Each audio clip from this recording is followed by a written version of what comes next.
So good evening guys. आज हम discuss करेंगे एफआईआर रजिस्टर होने के बाद का जो प्रोसेस है वो किस तरह से होता है, सेक्शन 157 ऑनवर्ड।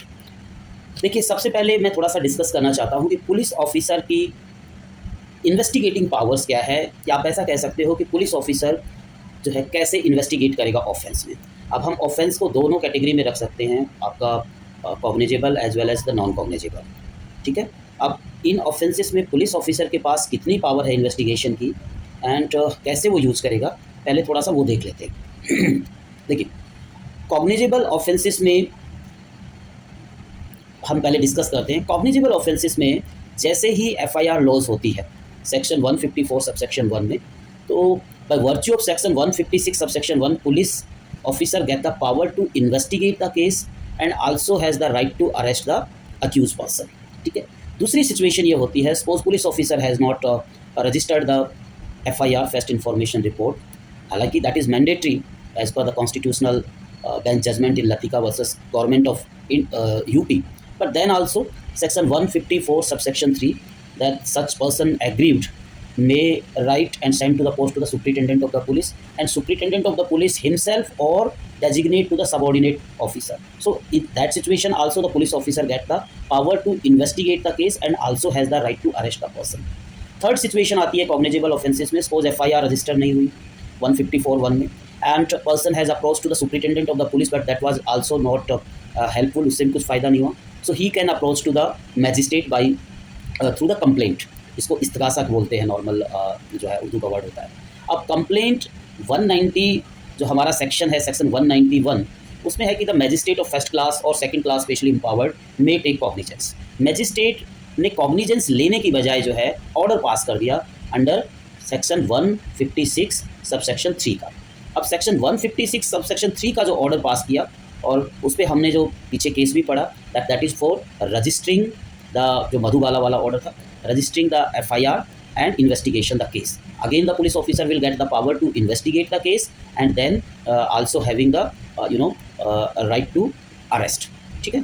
फोर्थ सिचुएशन होती है कि एफआईआर नहीं लॉन्च हुई, उसके बाद में बंदे ने प्रोसीड किया 154(3) में, सुपरिटेंडेंट ऑफ पुलिस को पोस्ट के थ्रू लिखा, but that was also not useful, that was also not done any help to that person, so he went to the magistrate through the complaint, और complaint में magistrate ने जो है 156(3) का order pass करने की बजाय magistrate took the cognizance under section 200. when the magistrate took the cognizance, then before issuing the process, accused के presence से पहले under section 202 he may inquire or may order for the investigation. अब यहाँ पे फिर मैजिस्ट्रेट ने जो है ऑर्डर कर दिया इन्वेस्टिगेशन का, और police officer has the get the power to investigate because magistrate का ऑर्डर है, but in this order the police can investigate the case but does not have power to arrest. So ये 4 situations हैं आपकी cognizable offence में जहाँ पे police officer को investigation का पावर है।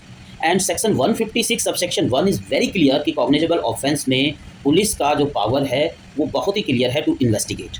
अब नॉन कॉग्निजेबल ऑफेंसेस में जनरली सेक्शन 155 सबसेक्शन 2 हर लॉ स्टूडेंट को याद होना चाहिए that police officer shall not investigate the case. Mandatory है कि पुलिस ऑफिसर नहीं इन्वेस्टिगेट करेगा। ठीक है। लेकिन फिर अगर ऑर्डर हो गया magistrate without the order of the magistrate, so 155 itself जो है ना वो ये कह रहा है कि बिना मैजिस्ट्रेट के ऑर्डर के जो है नॉन कॉग्निजेबल ऑफेंसेस जो है, जो असंज्ञेय अपराध है, उसमें पुलिस ऑफिसर नहीं अरेस्ट करेगा, सॉरी इन्वेस्टिगेट नहीं करेगा, अरेस्ट भी नहीं कर सकता।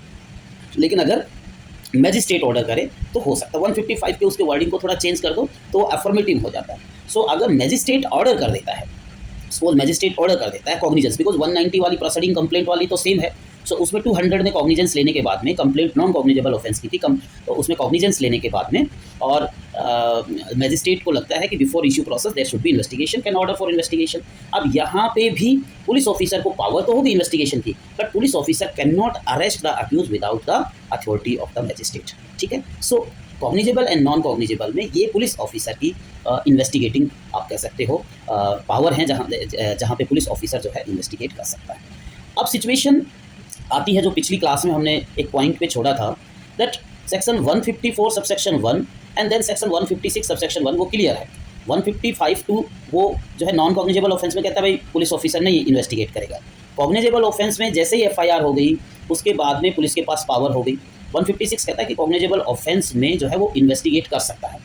अब आप 156 को अगर आप पढ़ते हो तो उसमें कहीं पे भी नहीं लिखा कि केवल एफआईआर के बाद में ही वो इन्वेस्टिगेट करेगा। हालांकि मैंने अभी तक जो बताया उसको कोरिलेट करके ऐसे ही बताया, ठीक है। तो एक बार थोड़ा सा 156 हम देख लेते हैं और उसके बाद में हम सेक्शन 157 में तो कहता है कि any officer in charge of a police station may means it is not compulsory, ठीक है। अब ये कैसे कंपल्सरी नहीं है, अभी don't try to jump on the conclusion, वो 157 और वार पढ़ेंगे तो समझ में आएगा, ठीक है। इतना लिख दिए कि पुलिस ऑफिसर जो है वो बाउंड नहीं है कि हर केस में इन्वेस्टिगेट करे। Any police officer any officer in charge of police station may without the warrant of magistrate, may without the warrant of the magistrate को थोड़ी देर के लिए भूल जाओ। Any officer in charge of police station may investigate any cognizable case which a court having the jurisdiction. So यहाँ पे nowhere it is mention कि इन्वेस्टिगेट करने के लिए केवल एफआईआर होना ही होना चाहिए, ठीक है, ऐसा लिखा नहीं हुआ है। दूसरी बात यह है जो हमने पीछे भी किया था कि एफआईआर कहीं पे भी लॉन्च हो सकती है, बट जो इन्वेस्टिगेशन होगी वो जो आपका होगा that having jurisdiction over the local area within the limit of such which such station would have power to inquire into और try under the provision of chapter 13, जो चैप्टर 13 जुडिक्शन से related है magistrate के। That mean the police officer उसी case में investigate करेगा जिसका जुडिक्शन fall होता है। और जो जीरो एफआईआर का कॉन्सेप्ट भी ये होता है, सपोज आपने किसी, बिकॉज सेक्शन 154 में ये नहीं बताया हुआ कि केवल उस पुलिस ऑफिसर में जाके ही आपको इन्फॉर्मेशन देनी है और एफआईआर आपकी रिकॉर्ड होगी जिसका जुडिक्शन फॉल होता है। वहाँ पे लिखता है कि every information related to cognizable offence given to officer in charge of police station, so this may be of any police station, ठीक है। लेकिन अगर उस पुलिस स्टेशन का पुलिस ऑफिसर का जुडिक्शन नहीं होता है तो उसको जीरो एफआईआर करेंगे और वो रेफ़र कर देगा आपको 156 वाले जिसका टेरिटोरियल जुडिक्शन होता है और वो पुलिस ऑफिसर इन्वेस्टिगेट करेगा, ठीक है। अब यहाँ पे सिचुएशन ये है कि अगर एफआईआर हो गया कॉग्निजेबल ऑफेंस का में तो ठीक है, उसके बाद में इन्वेस्टिगेट करेगा। दूसरी कौन सी सिचुएशन हो सकती है? अब ऐसी सिचुएशन को मैं दो तरह से कैटेगराइज करना चाहता हूँ। एक एग्जाम्पल से, सिंपल हम एग्जाम्पल से समझते हैं। सपोज एक झगड़ा हुआ और उसके बाद में उस झगड़े में काफ़ी इंजर्ड होने के बाद में जो है विक्टिम को डायरेक्ट हॉस्पिटल ले जाया गया और उस पर काफ़ी जो है शार्प वेपन की जो चोटें उस विक्टिम के ऊपर आई हुई हैं, ठीक है। अब ऐसी सिचुएशन में आपके पास सेक्शन 39 ऑपरेशन में आ जाता है, section 39 of the CrPC. And एक डॉक्यूमेंट मैंने शेयर किया है और आपके सीआर से आशीष के साथ, एंड उसके बाद में भी उस डॉक्यूमेंट को मैं आपके साथ भी शेयर करूँगा। तो अब ऐसी सिचुएशन में जो डॉक्टर है वो डॉक्टर एमएलसी उस पर करेगा, मेडिको लीगल केस, कि भाई ये ऐसा ऐसा केस है और पुलिस ऑफिसर को इन्फॉर्म करना है। सो क्वेश्चन होता है लॉ स्टूडेंट का कि सर वो पुलिस ऑफिसर को क्यों इन्फॉर्म कर रहा है, कौन से पावर में? तो सेक्शन 39 ऑफ द सीआरपीसी में it is the duty of every citizen, every person who has knowing the fact and circumstance of the cognizable offence. So section 39 के अंडर वो मेडिको लीगल केस करके और police थाने को inform करता है, and then police थाने वाला आता है, ठीक है। दूसरी सिचुएशन होता है कि कई बार एफआईआर जो है वो बहुत ही क्रिप्टिक इन्फॉर्मेशन है, कोई टेलीफोनिक कॉन्वर्सेशन है, कहीं से कॉल आ गया या कहीं से छोटा इन्फॉर्मेशन है। अब हमने एफआईआर के ड्यूरिंग भी पढ़ा कि एफआईआर में इन्फॉर्मेंट जो होता है वो कोई भी हो सकता है, इवन अक्यूज भी हो सकता है, लेकिन उसको उस कॉग्निजेबल ऑफेंस से रिलेटेड जो है फैक्ट एंड सर्कमस्टांस पता होना चाहिए। केवल क्रिप्टिक इन्फॉर्मेशन है, थोड़ी इन्फॉर्मेशन, तो उस पर एफआईआर क्लोज नहीं होती है। तो ऐसी सिचुएशन में बिकॉज कॉग्निजेबल ऑफेंस है, सेक्शन 156 को पावर देता है पुलिस को इन्वेस्टिगेट करने की, ठीक है। अब इसके कॉरस्पॉन्डिंग आपको पढ़ना है सेक्शन 157। सो कॉग्निजेबल ऑफेंस में दो तरीके से पुलिस के पास पावर आती है, एक एफआईआर के साथ 154(1) के साथ 156(1) और दूसरा सेक्शन 157 के साथ सेक्शन 157 सबसेक्शन 1 के साथ जो है आपका सेक्शन 156। अब सेक्शन 157 पे हम चलते हैं कि वो क्या सिचुएशन है। Procedure for investigation if from the information received. अब ये जो इन्फॉर्मेशन रिसीव्ड जो आपका बात कर रहे हो, इसको आप जो है आपका एफआईआर, ठीक है, जो आपका 154 में any information receive relating to the cognizable offence. And ये वाला जो फ्रेज है और अदरवाइज, अब ये और अदरवाइज मीन्स कोई टेलीफोनिक इन्फॉर्मेशन या पुलिस के जो उनके खुद के जो मुखबिर होते हैं उनके द्वारा कोई इन्फॉर्मेशन हुई है, या आपका जो है एमएलसी वगैरह की तरफ से, पुलिस की तरफ से, डॉक्टर की तरफ से आया है, इस तरह से अदर देन एफआईआर कोई इन्फॉर्मेशन होती है, तो ऐसी सिचुएशन में officer in charge of police station की क्या ड्यूटी है, ठीक है। An officer in charge of a police station has reason to suspect the commission of an offence which he is empowered under section 156। अब ये offence की बात कर रहा है कि police officer in charge of police station has reason to suspect the commission of the offence, but commission of offence as he is empowered का मतलब कमीशन ऑफ कॉग्निजेबल ऑफेंस की ये बात कर रहा है। सपोज सेकंड मैरिज का situation है सेक्शन 494 का। सो जो आपका चैप्टर 20 ऑफ आईपीसी है related to offence against the marriage, punishment ज़्यादा है लेकिन वो ऑफेंस आपका सेक्शन 494 नॉन कॉग्निजेबल है। अब ये कहता है कि officer in charge of police station has reason to suspect the commission. उसको ये तो है कि हाँ सेकंड मैरिज कोई बंदा कर रहा है, लेकिन उसके बाद का जो फ्रेज है which he is empowered under section 156 to investigate, and section 156 categorically कहता है कि पुलिस ऑफिसर की पावर है without the order of the magistrate in only cognizable offence to investigate. ठीक है, तो जब भी कोई क्रिप्टिक इन्फॉर्मेशन मिलती है, बिकॉज नॉन क्रिप्टिक इन्फॉर्मेशन जो ये कहता है एनी इन्फॉर्मेशन और अदरवाइज, तो इन्फॉर्मेशन जो एफआईआर वाली है वो तो हमने क्लियर पहले ही पढ़ दिया। अदरवाइज वाली में भी जो क्रिप्टिक इन्फॉर्मेशन है, टेलीफोनिक इन्फॉर्मेशन है, उनके खुद के जो मुखबिर वगैरह होते हैं वहाँ से जो इन्फॉर्मेशन मिलता है, उसमें भी पुलिस ऑफिसर को अगर सस्पेशन होता है कि हाँ ऐसा कोई ऑफेंस कमिट हुआ है कॉग्निजेबल, तो क्या करेगा कि वो उसमें इन्वेस्टिगेट जो है कर सकता है। अब यहाँ पे आगे का जो पोर्शन है उसको पॉपुलरली हम बोलते हैं अकरेंस रिपोर्ट। और बहुत बार लॉ स्टूडेंट्स के मन में ये होता है कि बिकॉज मजिस्ट्रेट जो है कॉग्निजेंस लेता है सेक्शन 190 वाला जो स्टेप है, जो सेक्शन 200 के पास जाके, सो वहाँ पे जब कॉग्निजेंस लेता है उससे पहले का जो सारा सिस्टम होता है वो पुलिस के हाथ में होता है, जिसको इन्वेस्टिगेशन हम बोलते हैं। इन्वेस्टिगेशन का आप स्टेज बोल सकते हैं।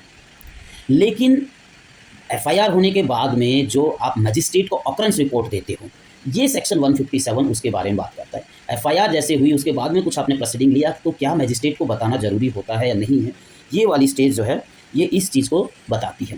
That he shall forth means तुरंत, no time is mention, time is not mention that within how many hours you have to give. Forth means तुरंत जितना पॉसिबल हो उसके, send a report of the same to the magistrate empowered. अब ये जो report to the same, इस report को जो बोलते हैं, इस रिपोर्ट को बोलते हैं occurrence report, OCCURENC, occurrence report. किस मैजिस्ट्रेट को भेजनी है? उस मैजिस्ट्रेट का जिसका जुडिक्शन बनता है, जिसका पावर है to take the cognizance, power to take the cognizance of such offence upon a police report and shall proceed in the person और shall depute one of the subordinate. या तो बिकॉज एफआईआर लॉन्च करने की भी duty officer in charge of police station है, जो police station का SHO है, और उसके बाद में जो इन्वेस्टिगेट करने की पावर भी उसके पास ही ड्यूटी है। वो सबऑर्डिनेट कर अपने ऑफिसर्स को वो लगा सकता है काम पे, डेजिग्नेट कर सकता है। ठीक है, he depute one of his subordinate officer not being below such rank as the state government may by general or special order prescribe। अब स्टेट गवर्नमेंट ऑर्डर प्रिस्क्राइब करते हैं because under the police act 1861 power है state government के पास में। तो state government normally उसमें होता है कि जो बिल्कुल एंट्री लेवल होता है, जिसको हम बोलते हैं कांस्टेबल बोलते हैं या सिपाही बोलते हैं, तो कांस्टेबल के बाद में फर्स्ट प्रमोशन होता है, वो होता है आपका हेड कांस्टेबल। सो एचसी जिसको बोलते हैं, बहुत सारी जब आप एफआईआर वगैरह देखोगे तो उसमें हेड कांस्टेबल एचसी करके लिखा होता है। तो हेड कांस्टेबल से ये स्टार्ट हो जाता है, लेकिन किसको वो डेप्यूट करेगा सबऑर्डिनेट ऑफिसर, वो स्टेट गवर्नमेंट की हायरार्की होती है, अकॉर्डिंगली ही विल डू। ठीक है, so he will do by general special order prescribe in this behalf to proceed to the spot. Proceed to the spot means proceeding to the place where the offence has been committed. अब हमने जब investigation पढ़ा था, आपको याद हो section 2H में हमने इन्वेस्टिगेशन को डिफाइन किया था, उसका हमने पर्पस अंडरस्टैंड किया था। वहाँ पे सुप्रीम कोर्ट का एक जजमेंट भी कोट किया था दैट व्हाट इज इन्वेस्टिगेशन। तो उसमें हमने 5 पॉइंट डिस्कस किए थे, और फर्स्ट पॉइंट जो होता है वो होता है आपका to proceeding to the spot, crime scene के ऊपर जाना, फिर क्राइम सीन को प्रोटेक्ट करना। एक टेप टाइप से होती है जिस पे लिखा होता है crime scene don't go ahead. ठीक है, सो क्राइम सीन को प्रोटेक्ट करना। और फाइनल जो पॉइंट होता है that is preparation of the opinion against the accused, जिसको आप चालान या चार्जशीट कहते हो सेक्शन 173 के अंदर।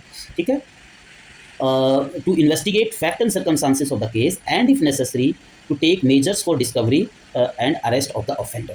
अब दोबारा से इस सेक्शन को देख लेते हैं कि कोई भी कॉग्निजेबल ऑफेंस है, बिकॉज इस पर कॉग्निजेबल नहीं लिखा, वर्ड ऐसे लिखा है कि अगर कोई इन्फॉर्मेशन है, if from any information receive, जो एफआईआर वाली इन्फॉर्मेशन, और otherwise that mean any cryptic information जिस पे एफआईआर नहीं हो सकती, एमएलसी वगैरह ऐसे सिचुएशन जो होती हैं उसके ऊपर, an officer in charge of police station का जो ऑफिसर है इंचार्ज ऑफ पुलिस स्टेशन, वो कॉग्निजेबल ऑफेंस में लिखा हुआ है ना कि which he is empowered to investigate. Empowered to investigate किस लिए? केवल कॉग्निजेबल ऑफेंसेस में ही shall forthwith send a report, occurrence report send करेगा magistrate to empowered to take the cognizance, and उसके बाद में वो प्रोसीड करेगा उस सीन के ऊपर, या जो है अपने सबऑर्डिनेट ऑफिसर जो कि स्टेट गवर्नमेंट के अनुसार उस पर्टिकुलर केस की ग्रेविटी, लाइक ऑफेंस आपका जो है थेफ्ट का है, या ऑफेंस आपका ग्रीवियस हर्ट का है, या ऑफेंस आपका अटेम्प्ट टू मर्डर का है, तो कौन से ऑफिसर को जो है इन्वेस्टिगेशन के लिए जो स्टेट गवर्नमेंट का एक पूरा सिस्टम होता है, अकॉर्डिंगली ही वो डेजिग्नेट करेगा एंड वो जो ऑफिसर या तो ही हिमसेल्फ और तो उसका जो सबॉर्डिनेट ऑफिसर वो प्रोसीड करेगा स्पॉट के ऊपर एंड देन इन्वेस्टिगेट करेगा कि ये चीज़ें कैसे हुई, fact and circumstances of the case. अब इस इन्वेस्टिगेशन में वो अलग अलग हम जब आगे सेक्शन 161 वगैरह में जाएंगे कि वो आपका जो है एग्जामिन कर सकता है जो भी बंदे उसको लगता है आसपास के जिनको fact and circumstances of the case से अवेयर हैं, ठीक है। And if necessary measures he can take the measures for discovery and even the arrest of the offender, ठीक है। अब आप ये देखिए सेक्शन 154, 156 एंड 157 ये तीनों ऐसे कोहेरेंस में ही हैं, आपको इसी के हिसाब से चलना पड़ेगा, ठीक है। प्रोवाइडेड दैट अच्छा एक दूसरी सिचुएशन आती है, सपोज करो यहाँ पे लिखा हुआ है कि रिपोर्ट मजिस्ट्रेट को भेजनी है forthwith, suppose officer fail to send this occurrence report forthwith, in that situation what will happen. See अगर ऑफेंस से रिलेटेड जो इन्फॉर्मेशन हुई उस पर ऑकरेंस रिपोर्ट लेट होती है, डिले होती है किसी भी तरीके से, और अगर सपोज डिले इज जस्टिफाइड है, डिले जस्टिफाइड है, justified because police officer has many other function, police has many other functions to do, so on that ground it is justified, then it is well good. Otherwise थोड़ा सा एक suspicion हो जाता है कि police इतने FIR कितनी देर बाद में नहीं की तो उसके पीछे में क्या है, सस्पिशन एक क्रिएट हो जाता है। लेकिन ऐसा नहीं है कि उससे प्रोसिक्यूशन का पूरा केस जो है वो विसिएट हो जाएगा, एक सस्पिशन क्रिएट करता है in the mind of the magistrate but it will not vitiate the proceeding. But direction ये है, बहुत सारे जजमेंट में भी कहा गया है कि the word use in section 156 is the फोर्थविथ, तो जितना जल्दी हो सके किसी भी पुलिस वाले के से मजिस्ट्रेट जिसको कॉग्निजेंस ले सकता है उसको आप रिपोर्ट भेजना पड़ेगा कि so and so information we have receive and we are forwarding to the spot, ठीक है। Provided that when the information as to the commission of such offence is given against any person by name and the case is not of the serious nature, the officer in charge of police station need not to proceed in person or depute the subordinate officer to make an investigation on the spot. लेकिन suppose करो offence जो information दी है FIR में उसी में नाम है और ऑफेंस आपका सीरियस नेचर का नहीं है, तो आप तुरंत स्पॉट पे जाके आपको क्या मिलना है, तुरंत स्पॉट पे आप नहीं भी जाओ तो वो होता है। लेकिन अब सिचुएशन ऐसी है कि इसमें लिखा है of not serious nature and nowhere it is defined that इस पर्टिकुलर प्रोविजन के लिए ऑफेंस सीरियस नेचर कौन सा होगा और नॉन सीरियस नेचर का क्या होगा। So many time this provision is misuse by the police officer by saying that we think it is of the non serious nature. और पर्पज़ इसका ये था कि पुलिस को हम इतना ज़्यादा स्ट्रिक्ट डायरेक्शन दे रहे हैं लॉ के through that he has to proceed to the spot. अब ऐसी सिचुएशन में जनरल लॉ एंड ऑर्डर का भी काम होता है, तो वो जो है उसमें आपको एक प्रायोरिटी रखनी होगी। अगर ऑफेंस आपका सीरियस नेचर का नहीं है और आपका जो लॉ एंड ऑर्डर का जो काम है वो बहुत अर्जेंट है तो पहले आप उसको देखें, बाद में भी जा सकते हैं, इसलिए प्रोविज़न है। But many time this provision is misuse. Now come to the second provision. If it appears to the officer in charge of police station that there is no sufficient ground for entering on an investigation, he shall not investigate the case, ठीक है। If it appears to the police officer in charge of the police station, suppose उस जो है information के ऊपर, उस cryptic information के ऊपर या उस जो फुल इन्फॉर्मेशन आई थी उसके ऊपर पुलिस ऑफिसर ने देखा कि कोई सफिशिएंट ग्राउंड नहीं है जिससे कि ये लगता हो कि ऑफेंस कमिट हुआ हो, ठीक है। सो सफिशिएंट ग्राउंड नहीं है, so why to we waste the time going to that end investigate the case, so he shall not investigate the case. अब ये जो इन्वेस्टिगेट नहीं करता है तो ऐसी सिचुएशन में क्या प्रोसिक्यूशन के पास कोई राइट है या नहीं है, तो इसके कॉरस्पॉन्डिंग जब हम पढ़ते हैं वो आपका सेक्शन 159 इसके कॉरस्पॉन्डिंग होता है। एंड सेक्शन 159 इस सिचुएशन को कवर होता है जहाँ पे फिर मैजिस्ट्रेट जो है वो ऑर्डर पास कर सकता है। तो मीनवाइल मैं इसको थोड़ी देर के लिए इसको जो है रोक देता हूँ, फिर 159 करेंगे तो दोबारा से इस सेक्शन को कोरिलेट करके हम लोग पढ़ेंगे, ठीक है। उसके बाद में आता है further that in relation to the offence of rape, recording the statement of the victim shall be conducted at the residence of the victim at the place of her choice and as far as practicable by women police officer in charge in the presence of her parents or guardian or near relative or social worker of the locality। अब ये है कि offence of rape से related अगर information है जिस पे FIR हुई है या कोई क्रिप्टिक इन्फॉर्मेशन मिली है, अदरवाइज वाला जो वर्ड है, ऐसी सिचुएशन में ये कॉग्निजेबल ऑफेंस है सेक्शन 376 का, तो police officer will proceed to the spot. अब वहाँ पे स्पॉट पे प्रोसीड होकर सेक्शन 157 के मेन प्रोविजन में क्या किया था, will proceed to the spot then inquire about the fact and circumstances and उसके बाद में वो क्या करता है कि जो है आपका take the measures for discovery and arrest of the offender. अब विक्टिम जो है रेप की, बिकॉज रेप जो है ये थोड़ा सा इस तरह का क्राइम है जिसमें आपका जो है इमोशनल ब्रेकडाउन ज़्यादा होता है एंड सोशल जो एक विक्टिम को सोशल आउटकास्ट कर दिया जाता है जिसके कारण बड़ा सोशल स्टिग्मा होता है और ऐसी सिचुएशन में उस ऑफेंस की डिटेल बता पाना, और कई बार ट्रूमा में होता है जो विक्टिम जो होता है, हो सकता है कि वो स्टेटमेंट ना भी दे पाए आपका विक्टिम जो है। तो ऐसी सिचुएशंस को करने के लिए, बिकॉज़ विक्टिम को जस्टिस भी दिलाना है, लेकिन ऐसा नहीं कि आप उसको और ज़्यादा परेशान कर दो जस्टिस दिलाने के नाम पे। तो कहता है ऐसे में उस जो विक्टिम की जो आपको स्टेटमेंट रिकॉर्ड करनी है पुलिस को, बिकॉज़ स्टेटमेंट नहीं रिकॉर्ड करोगे तो आपका जो सेक्शन 157 का जो गाइडलाइंस है, that investigate fact and circumstances, कैसे पता चलेगा? वो आप करोगे विक्टिम के रेजिडेंस पे या ऐसी जगह पे जहाँ पे उसकी चॉइस है, जैसे हॉस्पिटल हो सकता है या कोई आपका महिला सदन या ऐसी जगह पे। और ये जो है आपका वुमेन पुलिस ऑफिसर ही करेगी। अब इसको सेक्शन 154 के प्रोवाइजो से आप कोरिलेट कर दो, जहाँ पे ये था कि जो इन ऑफेंसेस से रिलेटेड है, section 326 A, B and rape और असॉल्ट में जो है एफआईआर भी वुमेन पुलिस ऑफिसर लिखेगी। यहाँ पे जो स्टेटमेंट भी रिकॉर्ड करेगी विक्टिम का, वो भी जो है आपका वुमेन पुलिस ऑफिसर ही करेगी। और उसके साथ भी कोई गार्जियन, नियर रिलेटिव, पेरेंट्स वगैरह या सोशल वर्कर प्रेजेंट होना चाहिए, ताकि किस तरह का क्वेश्चन किया जाए, वो सारी चीज़ों पे नज़र रख के विक्टिम जो ट्रॉमा में है उसको एक अच्छा प्रॉपर ट्रीटमेंट के साथ जो है क्रिमिनल प्रोसीडिंग भी हमारी चल सके, इसलिए ये प्रोवाइजो ऐड किया गया है।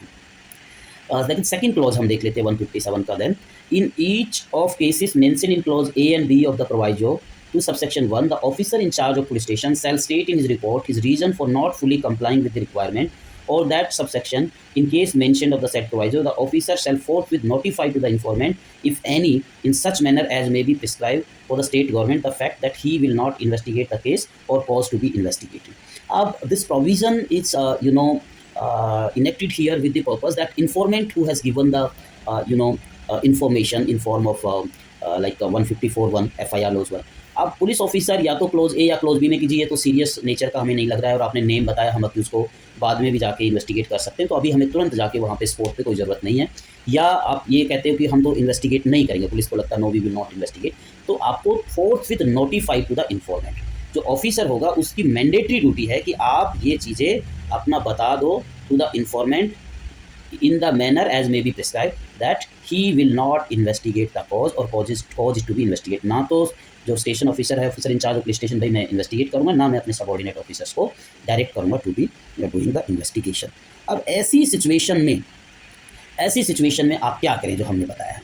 ऐसी सिचुएशन के लिए अब आप सेक्शन 159 में आ जाए। पावर टू होल्ड इन्वेस्टिगेशन और preliminary inquiry, such magistrate on receiving such report. अब यहाँ पे जो ये सच रिपोर्ट की जो बात कर रहा है, ये सच रिपोर्ट इसी रिपोर्ट को जो है रेफर कर रहा है, अकरेंस रिपोर्ट, जिसमें आपने कहा है कि आप इन्वेस्टिगेशन नहीं करेंगे।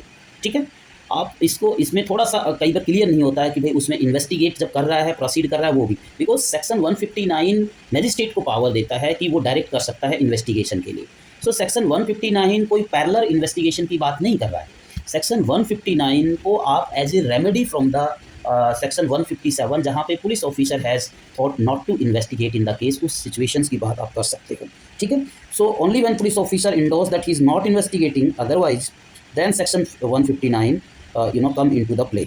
ठीक है, अब यहाँ पे ऐसी सिचुएशन के अंदर जो सच रिपोर्ट लिखा है, that every this such magistrate mean the magistrate who has power to take the cognizance on receiving the report, जो अकरेंस रिपोर्ट में may direct an investigation, occurrence report के बाद में जिसमें लिखा हुआ है क्लोज ए और बी में that he will not investigate, ऐसी सिचुएशन में जो है मे डायरेक्ट एन इन्वेस्टिगेशन, और if you think fit at once depute any magistrate subordinate to him to hold a preliminary inquiry और otherwise to dispose of the case as in the manner provided under the code. या तो police को वो direct कर देगा कि जो है आपने जो डिसीजन लिया है सेक्शन 157 में, अकरेंस रिपोर्ट में आपने बताया, और सेक्शन 157 में आपने इन्फॉर्मेंट को भी बताया, तो हमें लगता है कि इसमें आपको इन्वेस्टिगेट करना चाहिए, so we are directing you to investigate, और मे बी ही हिमसेल्फ और at once depute the magistrate subordinate to him to hold the preliminary inquiry, या प्रिलिमिनरी इंक्वायरी या जो है इसमें करिए और इसको केस को डिस्पोज करिए in that particular matter. So ये आपका नेचुरल कॉरोलरी है when the police officer has thought not to investigate the case. ठीक है, so this is like the whole process that how the police do the investigation.